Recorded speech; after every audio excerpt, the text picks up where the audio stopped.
Okay, this video is just watching the micron gauge slowly creep down. Right now I'm only creeping down on the hoses only. They are not attached. They are both backed up, so they're not attached to the system. This is only the hoses going through this one little tiny 3/8 refrigerant hose, what you should not be trying to draw a deep vacuum under, attached to here. So now I'm going to take the power for this one that's attached to here, and we are going to watch that change. Okay, so now this one is on, but it's closed right here. It's not open yet. So the vacuum is drawing through this little tiny hose to this pump through a refrigerant hose. This is a vacuum hose made out of silicone. So let's open this vacuum and let's watch the numbers. There we go. That is the difference between trying to draw vacuum through a refrigerant hose and drawing vacuum through a dedicated hose. It doesn't matter that this is bigger. It doesn't matter that that is smaller. This is 12 CFM, that is 8 CFM. The vacuum, it's already down in the micron gauge, so you're not going to get no massive flow. It's how deep you go. That's why a dedicated vacuum hose always wins over refrigerant hoses made out of rubber that are saturated with oil and moisture and everything like that. You are never to try to draw a vacuum, a serious vacuum, and try to do a vacuum pressure decay test using refrigerant hoses. That's somebody who gave you really bad information that you think you're going to do a good job using refrigerant hoses. No, not going to work.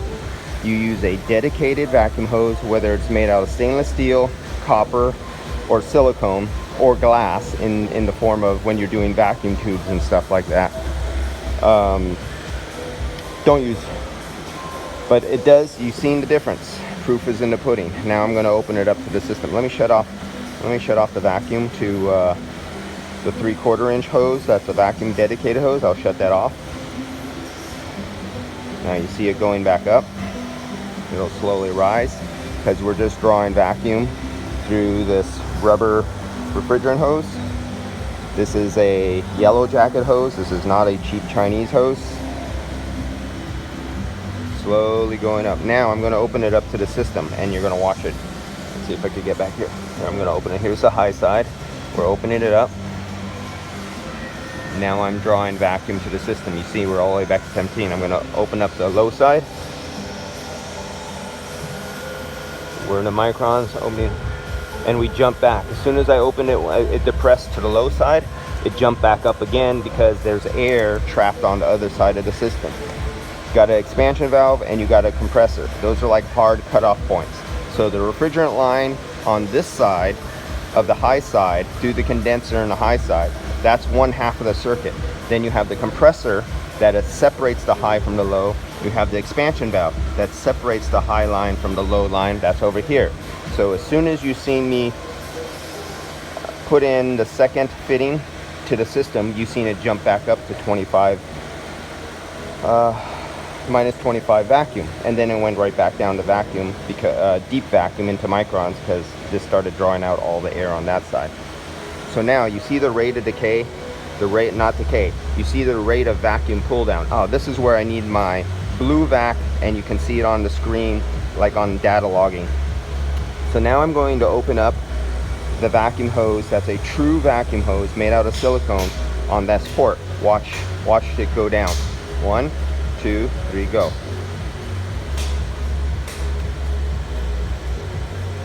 Okay, now it's going down faster because this can go down faster. But we're also at the same time, this is trying to pull down. There's outgassing going on, and this is a contaminated system. This is an old system. It has moisture in it and it has refrigerant in it. So right now I'm fighting as fast as it's coming out. There's literally steam of refrigerant and moisture boiling out of the hoses, all the refrigerant oil in the system, in the deep oil that's in the bottom of the compressor, the deep oil that's in the bottom of the evaporator. It's literally boiling up. The same way if you take a Coca-Cola bottle, a clear one that you can see, shake it up a little bit, crack the top, and you see all the foam come up like that. This is what's happening right now. If you can see what's happening, the oil is literally boiling up violently, having explosions of refrigerant and moisture coming out of it. This vehicle is at roughly 87 degrees. The engine's been running. The engine is hotter, the lines are hotter. So I'm pulling through both, trying to remove that. And this is the vehicle, this is like the 4th or 5th video that it went to a body shop, and after a year almost, I recharged this one up and it was down to 30 psi. I used UV dye, ultrasonic leak detector, refrigerant leak detector. I went over on static pressure, then dynamic pressure after running, trying to look for leaks, and then I added nitrogen. I took it up to 170 or 80 psi and rechecked it again. Still couldn't find nothing with dry nitrogen. Where's my dry nitrogen? Okay, I took it away already. With dry nitrogen. And so now I'm performing a vacuum again, getting ready to charge it up because I cannot find this leak. This is one of those types of leaks. So either the body shop opened it up because they had to do something, or it really leaked out. Now, I could not see any evidence. I was looking at the screws and I was trying to look for evidence, because usually body shop guys will be pretty messy and there'll be little dings and nicks around there. I don't see no evidence that they took off those nuts down there. So I'm gonna put this one up as it's a leaker, and as you can see, you cannot get to anything.